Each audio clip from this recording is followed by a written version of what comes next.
আজকে আমি আমার পছন্দের একটা ডিশ বানাবো। তার নাম হচ্ছে ক্রিমি বাটার গার্লিক এগ।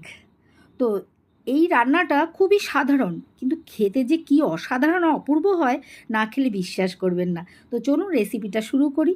আমি একটা বোলের মধ্যে 4টে ডিম নিয়ে নিয়েছি, আর তার মধ্যে দিয়ে দেবো কিছুটা নুন, তার সাথে কিছুটা চিলি ফ্লেক্স আর কিছুটা গোলমরিচের গুঁড়ো। তারপরে এটা খুব সুন্দরভাবে ফেটিয়ে নেব। তারপরে কড়া বসিয়ে কড়াতে বাটার দেব, আর তার সাথে দিয়ে দেব বেশ কিছুটা সাদা তেল। যখন এটা গলে একদম গরম হয়ে যাবে, তার মধ্যে আমি ঢেলে দেব ডিমের গোলাটা। এই ডিমের গোলাটাকে আমরা ভুজিয়ার মতো করব, কিন্তু ভুজিয়া অনেক ছোট ছোট হয়, এটা একটু বড় বড় করব। যখন ভুজিয়াটা দেখুন আমার ভাজা হয়ে গিয়েছে, এবার এটাকে আমি তুলে নেব। তারপরে সেই কড়ার মধ্যেই আবার দিয়ে দেবো বেশ কিছুটা বাটার। বাটারটা যখন গলে যাবে, তারপরে এর মধ্যে দিয়ে দেবো রসুন কুচি।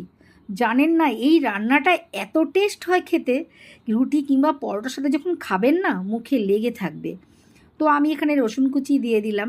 রসুন কুচি দিয়ে খুব সুন্দর করে ভাজা ভাজা করব, যতক্ষণ কাঁচা রসুনের গন্ধ না যায়। তারপরে দিয়ে দেবো এর মধ্যে অরিগ্যানো, আর তার সাথে কিছুটা চিলি ফ্লেক্স দিয়ে এবার ভালো করে নাড়াচাড়া করব। ভাজা ভাজা হয়ে গেলে দিয়ে দেবো কিছুটা কর্নফ্লাওয়ার।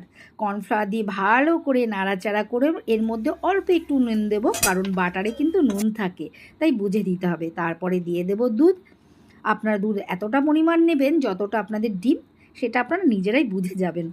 তারপরে দিয়ে দেবো ডিমের ভুজিয়াগুলো, খুব সুন্দর নাড়াচাড়া করে নামাবার সময় আবার একটু অরিগ্যানো আর চিলি ফ্লেক্স দেবো। আমার ঘরে ধনেপাতা ছিল না, ধনেপাতা দিলে আরও টেস্ট হয়, আপনারা থাকলে দিয়ে দেবেন। দেখুন আমার রান্না কমপ্লিট। একদিন বাড়ির ছোট বড় সবাই মিলে পরোটা দিয়ে খান, কি মজা! যদি ভালো লাগে আমাকে জানাবেন।